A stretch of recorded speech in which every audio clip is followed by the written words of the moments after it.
দক্ষিণ চব্বিশ পরগনার জয়নগর বিধানসভা কেন্দ্রে নির্বাচনী উত্তাপ ক্রমেই বাড়ছে। আর সেই আবহে জোর কদমে জনসংযোগে নেমেছেন বিশ্বনাথ দাস। তৃণমূল কংগ্রেস প্রার্থী হিসেবে পুনরায় টিকিট পেয়ে তিনি প্রতিদিনই এলাকা জুড়ে ঘুরে বেড়াচ্ছেন।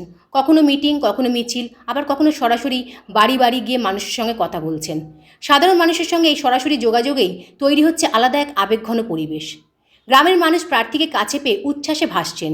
কোথাও তাকে গলায় মালা পরিয়ে, কোথাও ফুল ছিটিয়ে উষ্ণ অভ্যর্থনা জানানো হচ্ছে। বয়স্কদের সামনে পড়লে প্রণাম করে তাদের আশীর্বাদও নিচ্ছেন তিনি।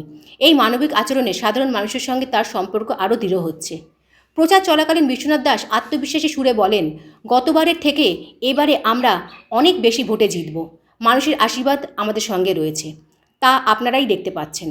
বিরোধীদের কটাক্ষ করে তিনি অভিযোগ করেন, ওরা মানুষের ভোটাধিকার কেড়ে নেওয়ার চেষ্টা করছে, ভোটারদের নাম তালিকা থেকে বাদ নিচ্ছে, তবে মানুষ তার জবাব দেবে।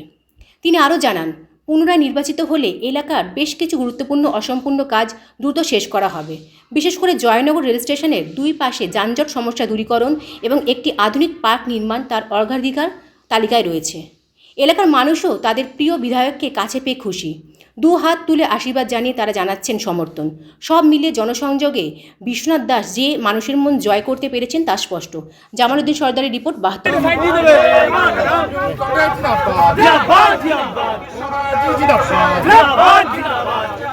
কি বলবেন? দেখুন, আমরা 365 দিন মানুষের পাশে থাকি।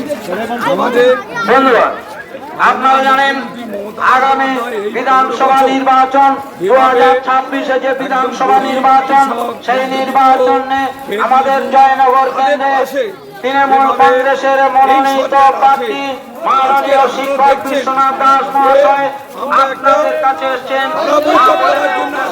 ভেবেছিলাম আপনারা কেন্দ্র করে মিছিলের উদ্যোগে জয়ী হয়ে আবার বিধানসভায় যেতে পারে, সেই উদ্দেশ্যে একটাই কারণ, আপনারা আশীর্বাদ করুন তাকে আবার 2026-এ বিপুল ভোটে জয়ী করে যাতে বিধানসভায় যেতে পারে সেই সুযোগ করে দেবেন। জননেত্রী মমতা বন্দ্যোপাধ্যায় যেটা বলে সেটা করে।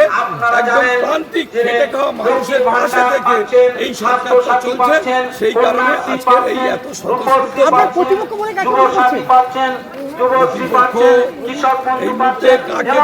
দেখতে পাচ্ছি না। তবে আরো কিছুদিন গেলে বুঝতে পারবো সিপিএম, বিজেপি, এসইউসি কে প্রতিপক্ষ। আরো কিছুদিন পরে বুঝতে পারবো ভোটের মার্জিনটা। বুঝতে পারছি না, কেউ ময়দানে নেই, কাকে বুঝবো কে প্রতিপক্ষ।